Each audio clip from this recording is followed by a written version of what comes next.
So what is the Dutch disease?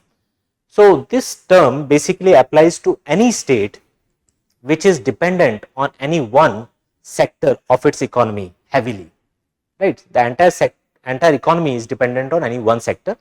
So generally in the case of petrodollar states, what is the case?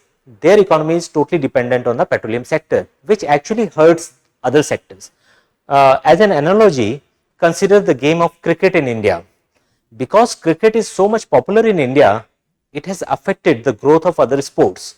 So similarly, what happens sometimes, if one sector of the economy is dominant, then other sectors of the economy, they suffer because of it. So that happens in the economic sense, it is called as a Dutch disease. So what is the Dutch disease?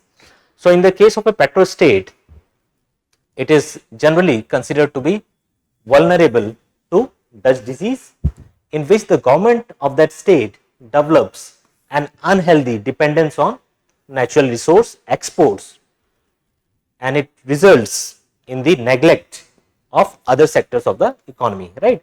So what happens?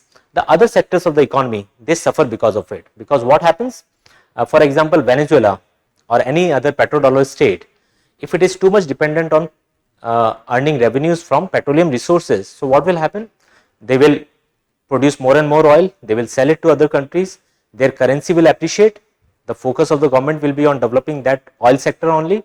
So other sectors will feel the neglect, and when the currency of that country will appreciate, the exports of other sectors will also suffer, because of the currency appreciation, the exports will become uncompetitive. So this is what happens in the case of a Dutch disease.